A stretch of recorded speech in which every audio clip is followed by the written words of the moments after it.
It's time once again for A Moment with Bob. Brought to you by your friends from Offshore Drilling. Tonight's Moment with Bob, the persistence of memory. Hey, Mike. The elite surround themselves with their peers, minions, and court jesters. The minions are expendable, the jesters replaceable, and periodically they wage war against their peers. But the elite can always agree on this. They never support anything that would thwart whatever it is they want to do. And they want what all gangsters have always wanted, more. Yesterday, I read the latest at the Brilliant at Breakfast blog, The Rise and Fall of Progressive Talk Radio. The woman who wrote the column extensively quotes from a column at truthout.org written by Peter B. Collins. His article was an insider's view of the Progressive Talk Radio devolution. The blogger at Brilliant at Breakfast and Peter B. got some of it right, but most of it wrong. First, a disclaimer. The optimists say that the glass is half full. The pessimists say the glass is half empty. I tend to think the glass is half empty and we're all going to die. But I digress. Our benign, so far, fascistic overlords, benign domestically anyway, unless you're not white, don't want progressive talk radio. And so there will be no more progressive talk radio. Back in the day, Hitler's, Mussolini's, and Stalin's thugs would have physically destroyed the radio stations and done something pretty horrible to the people who ran the stations. This was an effective visual aid for anyone who might have thought about getting into the anti-regime radio business. These days, the elite don't disappear the folks who produce progressive radio to concentration camps or gulags. They just make them disappear from the radio. You can't find Mike Malloy, Tom Hartman, or Stephanie Miller on KPTK in Seattle anymore. Not because their ratings were low, but because the elite won't allow progressive talk radio to exist in Seattle. Now, Seattle has three sports radio stations, and of course there's always room for conservative Talking Points radio. CBS said they dumped KPTK's format of progressive talk and embraced sports talk because of low ratings. I say that's a lie. What? Sputters radio executives across the land clutching their pearls and Arbitron ratings books. Are you saying the hard-wrought data laboriously collected by Arbitron drones are nuggets of the purest gold? Yes, I am. Radio program ratings are estimates based upon a fiction. Ancient oracles would slice open a bird and root around in the carcass for something to interpret the past, present, and future. If only the fine folks at Arbitron would adapt this more rigorous scientific methodology. Currently, I don't have the time or the will to dissect the mysterious inner workings of an Arbitron ratings book, but trust me, it's junk. The books are cooked.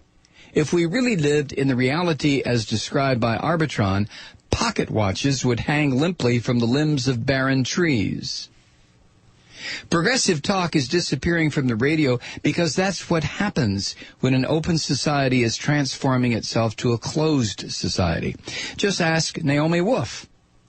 Her book, The End of America, Letter of Warnings to a Young Patriot, clearly demonstrates this progression by comparing what's been happening in the United States since George W. Bush came into office with other countries that embraced fascism and totalitarianism.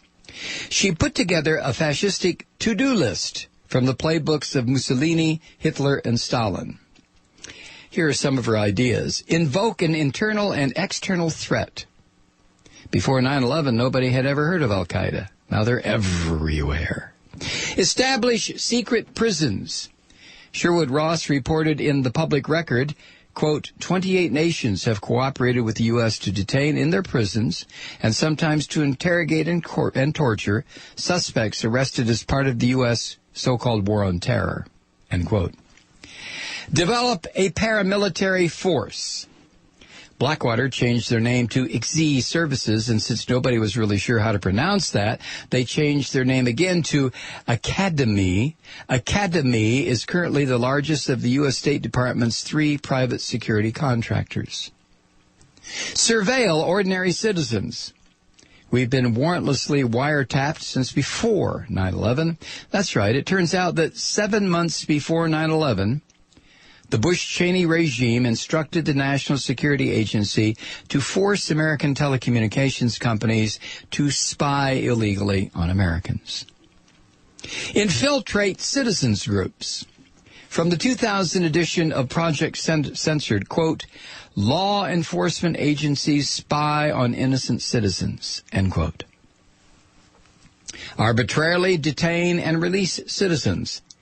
This is just one of the many examples Naomi Wolf wrote about. Quote, Jan Adams and Rebecca Gordon, American peace activists, tried to check in at the San Francisco airport for a trip to Boston in August 2002. Airport personnel who said that these middle-aged women were on the master list called the police and notified the FBI. End quote. Target key individuals. Bradley Manning and Julian Assange come readily to mind. Subvert the rule of law. From the moment the Supreme Court handed the presidency to George W. Bush, the hits just kept on happening. The current president claims he can kill anybody he wants to, and the Attorney General of the United States says this extrajudicial process is legal.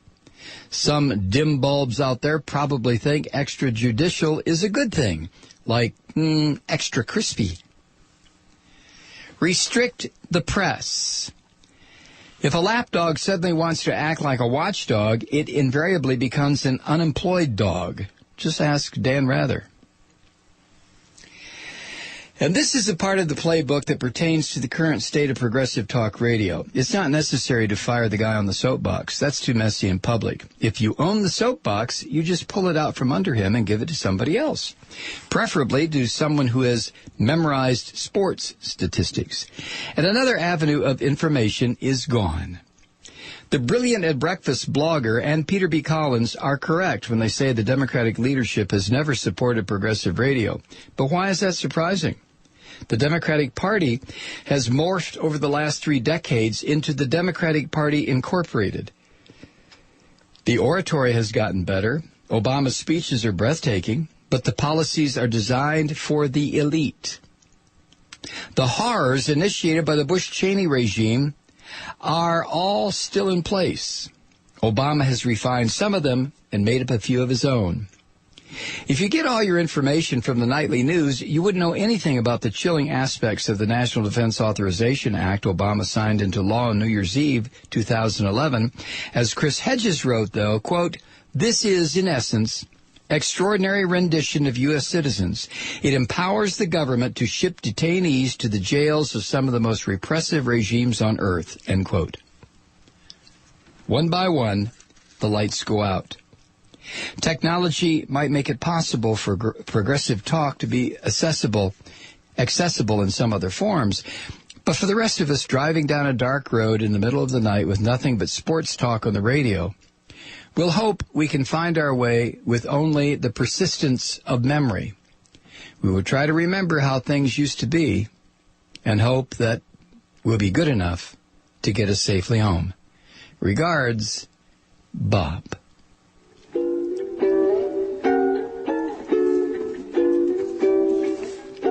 The Persistence of Memory. Another Moment with Bob, brought to you by your friends at Offshore Drilling. You can find this at superbeans.com. You can find it at opednews.com, and you can find it at tvnewslies.org, and probably thousands of other places too. So check it out.